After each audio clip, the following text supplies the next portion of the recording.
Record. Ready when you are. Welcome back, everybody. Thank you for hanging in there with us and rejoining us. We Had to refill our drinks. had to refill our drinks. You had to piss. I had to pee. In my old You age, just piss like a race car. Ooh, dude. Did you put any Sprite in here? a splash. Ooh. Did you have to piss like a racehorse? I did have to piss like. Speaking of racehorses, You like that one? yeah, that was a good lead-in, sir. That's what we're working on here. Did you see the Kentucky Derby this weekend? Nope. I did. I had years ago. I had a client who I worked down in Garden Grove, which is really close to. And by the way, off subject, you told me to be frugal with the Sprite, so yeah, it's 90% whiskey because you told me to. It's like 90% fucking ice. Yeah, that's true. So my client used to train horses at Los Alamitos, and he would always give me the rundown on, if you can find a good horse and get it for, buy it for 15 grand and it wins a couple of races, you can make $60,000, $70,000. I thought, that's interesting if you know what the fuck you're doing. But I did watch the Kentucky Derby. I thought it was interesting. I've been kind of interested in horse racing since Santa Anita has been killing so many horses. I think it's fucked up. I think it's awful. And Oh, euthanize. whatever. They also used to keep my family at Santa Anita, so I'm a little bitter at them. It's never been a really good place. It's a place of death. But I did watch the Kentucky Derby, and if you didn't watch or if you've been living under a rock, for the first time in nearly 150 years, they actually overturned the winner. And it was interesting. It is the fastest, 2 minutes in sports. It's pretty interesting to watch the horses run. They obviously haven't seen you in bed. Maybe that's true. We need one of those big sports. But it is interesting. Those horses, they love to just run, and they get so happy. And I can tell you that a horse doesn't know whether he won or lost. He just gets to eat oats. And then they're talking about just after you win the Kentucky Derby, guess what you get to do as a horse? Fuck for money. And I'm talking like $30,000 a screw.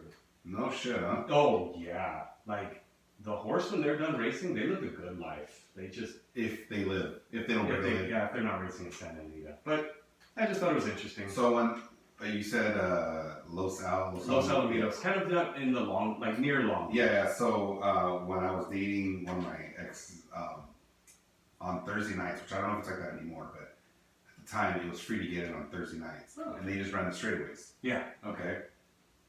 So I was with her we went to the racetrack, and we get there and we get a drink, and I'm like, I want to bet on a horse. I'm like, pick a horse. Good, yeah. Whatever. I don't fucking know anything about No, horses. we get it. I don't know anything about breeds. Nope. I don't know. All I know is about doggy style. Yeah. And she's like, all right, pick this one. And so I get up to the gate, and I was like, should I put $20 on it? And she goes, no, just put $1. Save it for drinks. Mm-hmm. All right, cool. So I put $1 on it. Fucking horse wins. Oh, what were the odds? Do you remember what the odds were? What makes it worse is it was a long shot. Ooh. 32-1. Oh. So 640 you would have taken home. Instead it took home $32. Yeah. Yeah. That's I was so mad at her. I was like, God damn it, you've never given me any good advice, and I don't know why I listen to you now. That's why you fucking dropped her. Over She left- $600. She left me. Well, okay. It was funny. I was sitting there watching with my family, and Hey, Melissa Guzman, what's up, dude? we all picked our horses Melissa. and who we wanted to win and this and that. And my son picked the odds-on favorite. He called it Maximus, but it was Maximum Security. Mm-hmm. In the end, I crushed his dream by saying, your horse cheated, you got disqualified. But one of the things, like betting on horses and doing that, I always try and put a couple at $10 on the long shot, Yeah, because they win, it's fucking It's big money, dude. who cares? But Yeah, I could have fucking won $600, dude. Yeah. That's fucked up, huh? yeah. Alright, so check it out. We were talking in the break. So I posted this on Facebook yesterday, and I just kind of want to get your take on it. Is it possible to do a good deed without posting it on social media? Yes. Explain. Elaborate, please. Yeah, you just don't post it on social media. I don't feel like that ever happens. person. Wrong. Now, when I say ever, I'm being like fucking, Facetious. yeah. Like how we're doing. That's a good word. I never like saying that word. 'Cause I can never say it correctly. It's like Try it. I have like Try it for a a second. slurp. Try it. Facetious. Good. Kind of. But I feel like with the, especially when you're a celebrity or like a pseudo celebrity, like you're like kind of like Yeah. like a F grade celebrity. Not even a B grade. Well, you're like Instagram celebrity. Like, Yeah. you're not really famous, but You've got like 10,000 followers. or maybe more than that. Maybe you have You get 50,000, You but get like paid for your posts. yeah, but you're not really like a real You celebrity. get paid for anything. Like I saw one where this guy, like the caption read, "We saw this woman paying for her gas in pennies, so we decided to fill her tank up for her." And you see the camera follow the guy, get out of his car, pulls out a wad of cash, and gives her money to fill up the tank. Yeah. And it's like, Way to half-ass it, buddy. I don't know, that kind of stuff upsets me. It's like, dude, just do the good deed. Like, why do you gotta like post it? Now, granted, I also joke around and say like, obviously, if I'm gonna go visit somewhere, or you know, I like to post things too. Like, I get it, but like things like that, I feel like are real overboard. So, I truly believe this about myself, and if you want to say I'm full of shit, or You're full of shit. that's fine. But I don't know what you're gonna say. I feel like if I was a true celebrity, let's say I was, pitching for the Dodgers right now, and I had a 2-5 lead, I would go like John Cena and go do the Make-A-Wish thing, go to the Children's Hospital, go give back, do that kind of thing. And I believe that I would take pictures with whoever wanted to take pictures. If they want to post it, they can post it, but it wouldn't be something that would show up on my social media. Because the thing is, if you're truly a celebrity or if you're truly giving back, those good deeds will get out. Okay, Clayton Kershaw, who just punched out another batter through a can. Not in the fucking World Series, bro. Yeah, well, not in any fifth inning that I've ever seen. If you go to a children's hospital and you're signing autographs and making those kids' day, it's gonna show up on social media because you're that popular, you're that famous. You don't have to post it; other people will. It'll get around. Now, one thing that I have noticed is that it's usually, Clayton Kershaw came to the children's hospital and 6 or 7 months old, because it takes time for that to get around, and that's okay. But the minute you start self-promoting through charitable deeds, I question your motives. Yeah, I think you're fucking being a. Say it. I mean, we're not censored yet. No, I just think you're being a fucking like a snake. Like you're clout cheesing. Like that's fucking. Look at all the good things that I'm doing. So the problem with that is that is your glory. Oddly enough, and most of our dozen of listeners probably won't buy this about me, but there's a lot, I do a lot of little things. I grew up doing charity work. Like, as a kid. If you had Snapchat, you'd be telling everybody though. I might. I do have Snapchat. Then. Oh, maybe. Maybe. Yeah, times have changed for sure. I'm not saying that's anything bad about you. I just think that's the society that we're in. People are clout chasing like a motherfucker. But Snapchat disappears too, so it's not like, I guess like you say, the internet has receipts. But anyway, I don't say that. I just took that from somewhere. Oh, okay.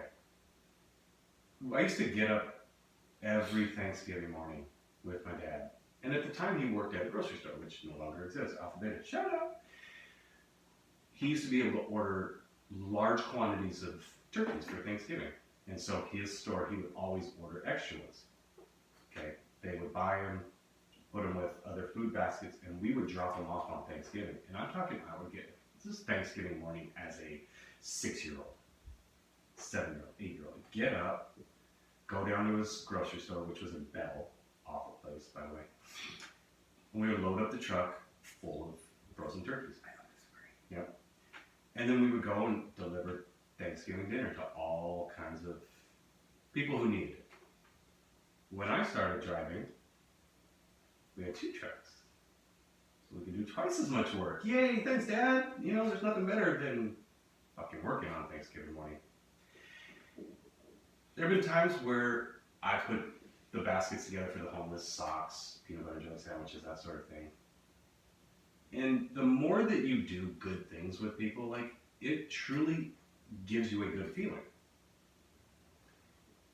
I don't know that you get that same feeling when you're posting it on the internet because it's clickbait. You do because they're getting the fucking 5,000 likes and shit. But your enjoyment is through the lights.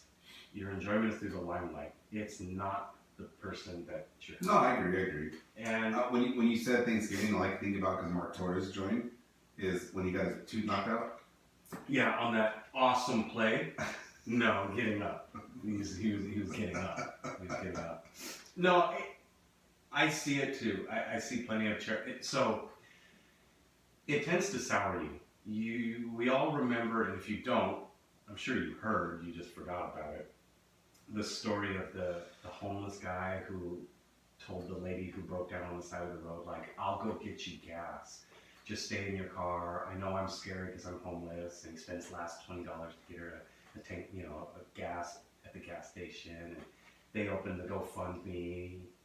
Never knew this. But all right. Okay, so up to this point, you've basically caught up. Lady runs out of gas. Yeah. Homeless guy, I'll help you out. He uses his money to fill up a gas can, bring it to her, fills up her tank so that she can drive to the gas station, get more gas. And he's like, don't worry, you don't have to get out of your car. Just stay in with your doors locked. I'll go walk and get gas, bring it back. Her and her husband were like, this guy was so nice. We started GoFundMe. The husband was there too? No, he wasn't there. Oh. The husband and the wife were so appreciative that they started the GoFundMe page so that, they can get him back on his feet. Don't tell me they raised a bunch of money and they kept it. Yeah, basically $250,000. And it was all a scam. We fucking started a GoFundMe page to help us with our equipment and nobody gave us $1. Well, you gave us $1, but that doesn't count. I gave you $5. Yeah, I think Yvette gave us one too. She gave us 10 and then thought she owned the show. Happy birthday, Yvette. But the point is that whole story was fake. And they actually, all three of them are in jail now. Because they were supposed to split it and each person was supposed to get $80,000, but they never gave the homeless guy his money. So he basically was like, give me my money. And they said, no, you're still on drugs. And he said, no, I'm not giving my money. And they said, no. And he said, this is all a scam. This is all a scam. That never happened. They just brought me into it. They said we could make up the story, get free money. They thought it was going to be a small amount of money. It ended up being $250,000, and they're all in jail now. In fraud. And everybody who donated got their money refunded back to them. Oh, that's cool. But the money did not come from their bank account. They spent it all. Sucks. But that being said, am I the asshole? You ready? Yeah. Am I the asshole for not wanting to sell my furniture when my significant other moves in? All right. Long story short, my girlfriend, 25 years old, is moving in with me. I'm 26. After being in a long distance relationship for a couple months, she wanted to tell me. She wants me to sell my couch, TV stand, bed frame, mattress, among a few other things, before she gets down here. I proposed putting my stuff in the storage for the first few months while we test out the new furniture. She is not on board with that, and is saying that if I do not have faith in the relationship because I'm preparing for the worst, I don't want to be an asshole. But I also want to buy everything. But I also don't want to buy everything again if things don't work out. Am I the asshole? I have an opinion. I don't know. I hope you have it first. No, go ahead. I think yes. But not for the reasons that either one of you are giving. Because I don't know why she is asking him to get rid of those things. Here's what I will say. When you move in with somebody, which I know nothing about, you usually don't want to sleep in the mattress that might be covered in another man's jizz. Or another woman's fucking cum. Right. Well, I don't know. Yeah. Well, I mean, Yes. if it's her mattress.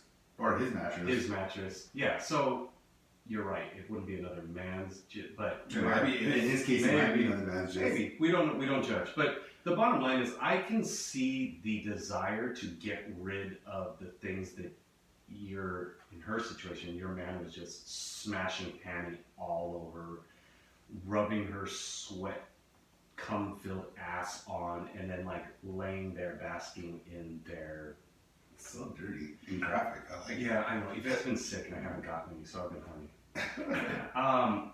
So yeah, I mean, I can see how the squishy things that absorb bodily fluid, you want to get rid of. And We showed her the couch, the coffee. I just think okay, she's so like that a horror. and that's the thing too is, I would say draw the line. Like I got a new mattress when I got with Yvette. Didn't go one out. It is what it is. And I can see how she'd be like, get rid of the couch, the bed. But once you get to the TV stand, the dressers, all that stuff, you know what? At that point, like, yeah, you're being an asshole. So I think you're being half an asshole. Your thoughts, Rich? I mean, I did just buy a house and I had all new furniture, so I Yeah. I don't even have a chick. Like, Yeah, that's true. I could only imagine what. I'm sorry, I didn't for that. I think I know what this person's going through because although I don't have a chick and I moved into this place, I thought I was gonna be able to use some of my same furniture, and Yeah. I literally got ixnay. Yeah. And in this case, they're obviously together. He had a chick, and he probably has disgusting furniture. That's what I'm thinking. It's possible. That's Yeah. what I'm thinking. It's just not up to fucking. So is he the asshole? I'm gonna say no. He's not the asshole because he wants to do that. I think he should go forward with putting it in storage and just don't tell her. Because like if he wants to keep whatever it is that he has for whatever reason, then he should just keep it. Like. So I would disagree in the fact that be honest and own it. Hey, listen, I'm not going to get rid of it. We'll buy new stuff, but I'm going to put it in storage. I didn't say the latter. You just said don't tell her. Okay. Do you not remember that? No, It was like 30 seconds ago. I have amnesia. Oh, do you remember having amnesia? No. No, then you have amnesia. I think if you're gonna, lie I don't about like it. the fact that you ruined my argument. No. I'm just kidding. But I mean, like, be a man about it and just say, look, I don't want to get rid of this. I like it. My question is, if you're willing to move it out of your house and put it into storage, is it because you really like it, or is it your insurance policy should you not work out? That's fine too. Yeah, whatever. That's fine. Hey, look, you might be a bitch. So I'm going to keep this shit in case you decide to go be a whore and sleep with people on our new furniture. Okay, fine. Boom. Problem solved. Just own it though. If you're getting rid of the shit because it's ugly and you can afford it, girl, in this situation, okay, fine. Like, hey, listen, I want nicer things. But if you're going into debt because, ew, his shit's ugly, maybe you ought to save up a little bit and purchase out of excess instead of out of credit. Did you want to read the thing you sent, or do you want to wait? We can read it. It's a weird one and it's long, and I have to go to a different phone to get it. I have it. You have it. Yeah, I'll let you read it though, because I don't want to read it. You know, it's pretty long, and I know. All right, so this is a story that was written into a internet, like Dear Amy website. A blog? Is it a blog? I think it might be a blog. I don't know if it's a blog. It's like a question and answer. It's an advice column. And it says, and this is not me saying this, I'm reading the story. When I was 9 years old, my parents divorced and both remarried. I lived with my mother and stepfather. When I was 17, mom and stepdad had to move to another city, so I moved in with my dad and my stepmom. So he's 17, he moves in with his dad and stepmom. And I say he because it confused some people. It confused me. I thought it was a girl. Yeah. My father's new wife was a much younger and very attractive woman. The atmosphere was more relaxed than in my previous home. So much so that my stepmom, she's about 15 years older, so that would put her at 32, 17 male, 32 stepmom. So much so that my stepmom and I developed an attraction and started an affair. We were intimate about twice a month when my father was traveling for work. From day one, we agreed that we would never tell my dad. I continued to see her during college and even after when I came home for visits. My attraction waned because of distance, guilt, and because I started to see that she was a horrible person who was terrible to my father. Fucking suck a dick. It happens. Nice titties. I broke it off 2 years ago. Last month, Dad found out that she had cheated with another man, not me. They are in the middle of a vicious divorce. Last week, she called me and asked me why I was so aloof. She told me that if I didn't convince my dad to concede on a financial matter, she will spill the beans about our affair. I feel like karma is giving me what I deserve, but I am scared. What is better? Try to reason with this woman, even though she is irrational? Do her bidding in order to save Dad greater pain?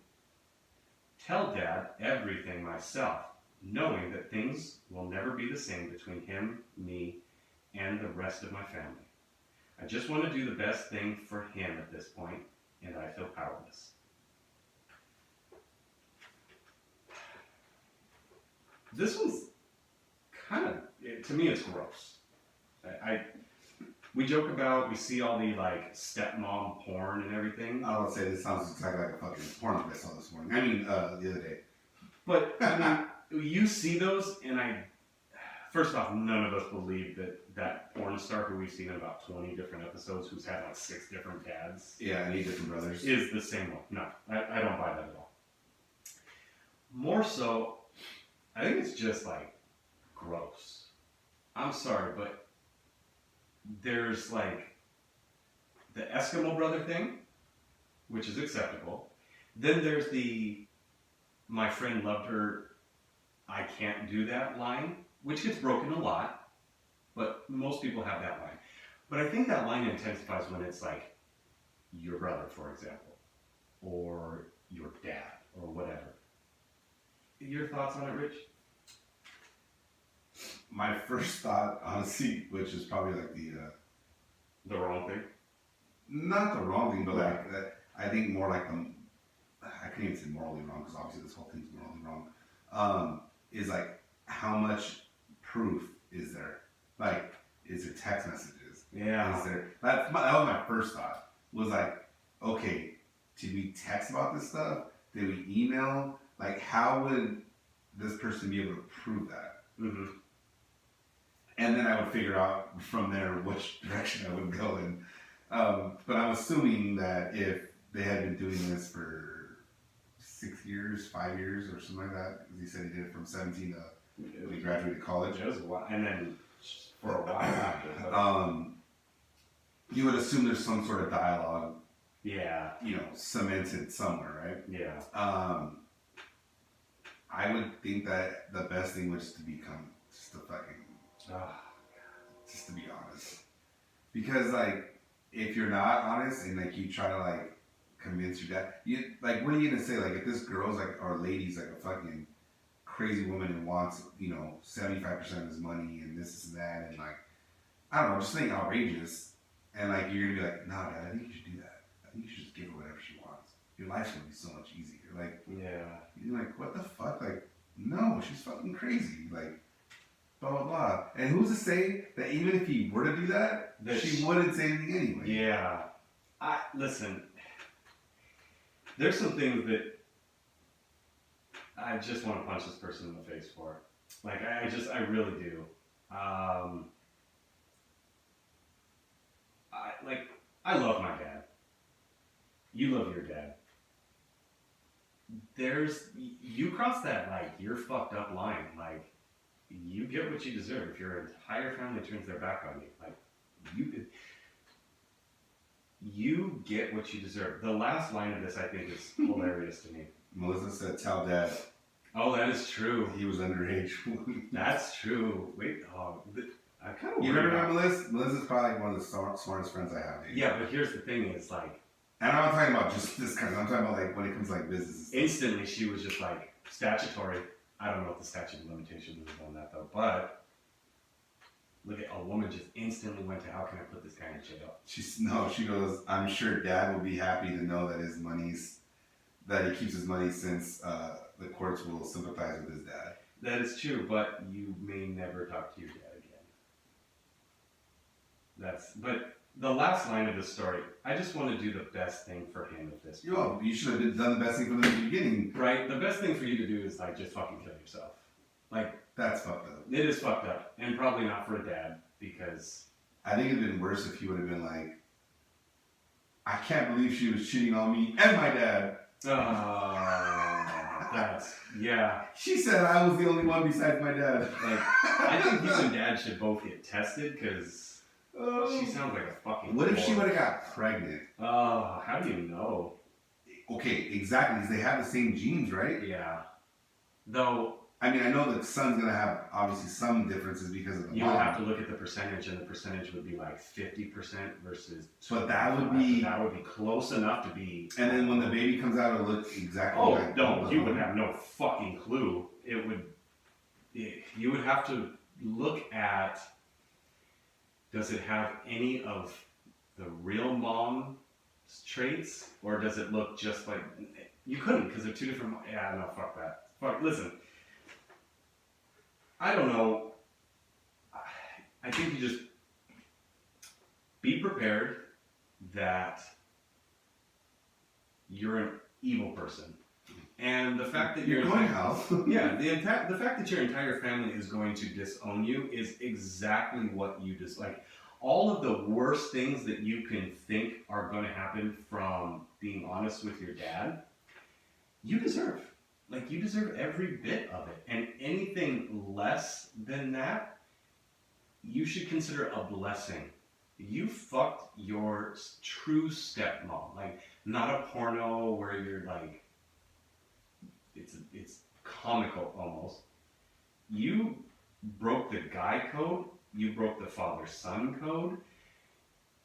You're an evil person. Like, you deserve everything that you're going to get. And that being said, I think you should tell your dad. Give him the ammunition that he needs in court. That's because that'd be the case that she was statutory rape. No. Well, that and she wasn't loyal. What is it? I'm handing the word. Infidelity. Yeah.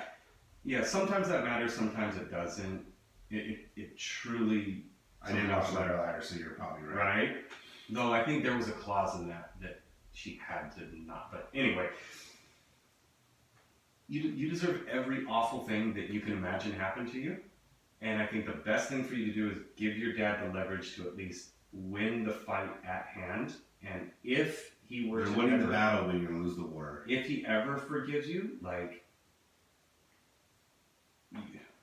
beyond lucky at that point. Like, you're fucked up. So, Melissa, I don't know if you're still listening, but you should come on our podcast. You should come, give your life story. She was a closer, dude. She stopped phoning me. She was a closer. Okay. She was a closer. She's a good salesman.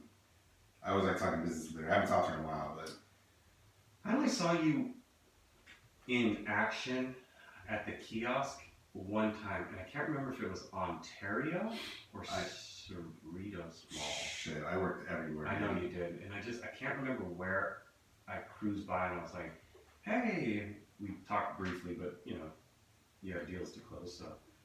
I was always about the business, man. I've always been that way. I get it. But yeah, Melissa, if you could make time, I know you got little ones which are getting big now or whatever. Just put them in the trunk. I mean, you can bring them here, I guess. No, put them in the trunk. Anything else? That's it today. Yeah. Yep. All right, guys. We'll have a good one. We'll try to be less prepared next week, and that might make us even better. Maybe you're right. Well, we'll see. It's like when you go out with a girl, you're not sure you're gonna have sex, and then you're like, yeah. The more you don't prepare for it, the more chances it's gonna happen. True. All right. Peace. Later, guys.